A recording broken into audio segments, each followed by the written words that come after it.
जीवित परमेश्वर के जीवित वचन राजाओं की प्रथम पुस्तक अध्याय 19।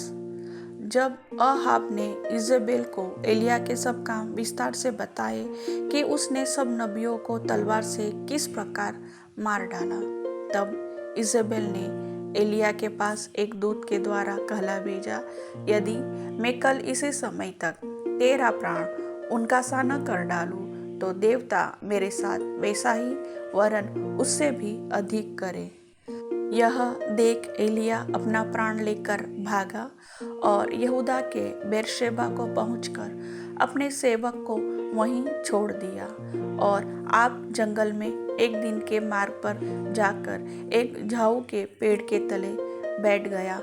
वहां उसने यह कहकर अपनी मृत्यु मांगी, हे यहोवा, बस है, अब मेरा प्राण ले ले, क्योंकि मैं अपने पुरखाओं से अच्छा नहीं हूँ। वह झाऊ के पेड़ तले लेटकर सो गया और देखो, एक दूत ने उसे छूकर कहा, उठकर खा। उसने दृष्टि करके क्या देखा कि मेरे सिरहाने पत्थरों पर पकी हुई एक रोटी और एक सुराही पानी रखा है। तब उसने खाया और पिया और फिर लेट गया। दूसरी बार यहोवा का दूत आया और उसे छूकर कहा, उठकर खा, क्योंकि तुझे बहुत लंबी यात्रा करनी है। तब उसने उठकर खाया पिया और उसी भोजन से बल पाकर 40 दिन रात चलते चलते परमेश्वर के पर्वत होरेब को पहुंचा। वहाँ एक गुफा में जाकर टिका और यहोवा का यह वचन उसके पास पहुंचा, हे एलिया, तेरा यहाँ क्या काम?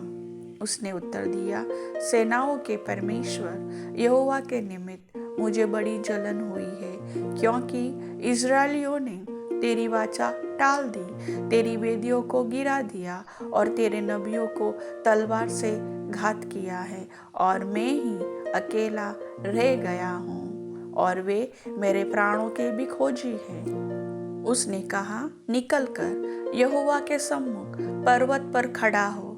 और यहोवा पास से होकर चला और यहोवा के सामने एक बड़ी प्रचंड आंधी से पहाड़ फटने और चट्टानें टूटने लगी, तो भी यहोवा उस आंधी में न था।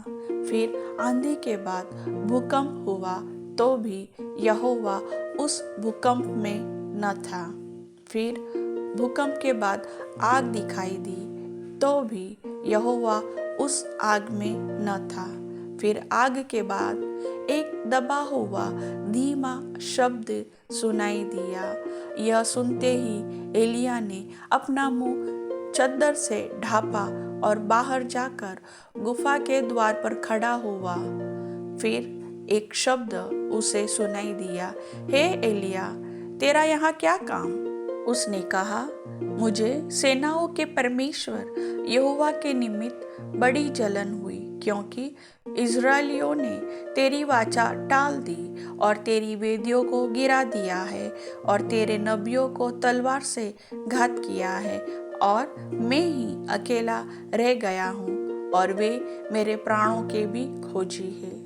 यहोवा ने उससे कहा, लौटकर दमिश्क के जंगल को जा और वहां पहुंचकर अराम का राजा होने के लिए हजाएल का और इज़राइल का राजा होने को निमशी के पोते येहू का और अपने स्थान पर नबी होने के लिए आबेल महोला के शापात के पुत्र एलीशा का अभिषेक करना।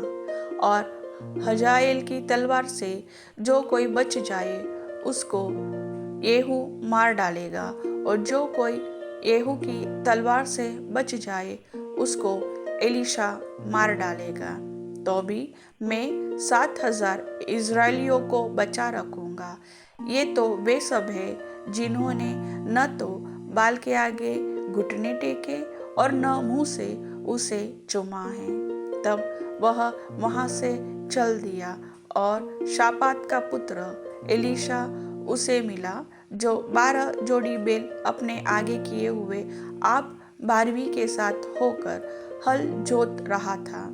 उसके पास जाकर एलिया ने अपनी चद्दर उस पर डाल दी।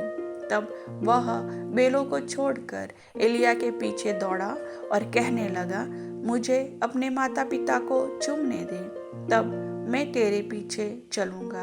उसने कहा, लौट जा, मैंने तुझसे क्या किया है।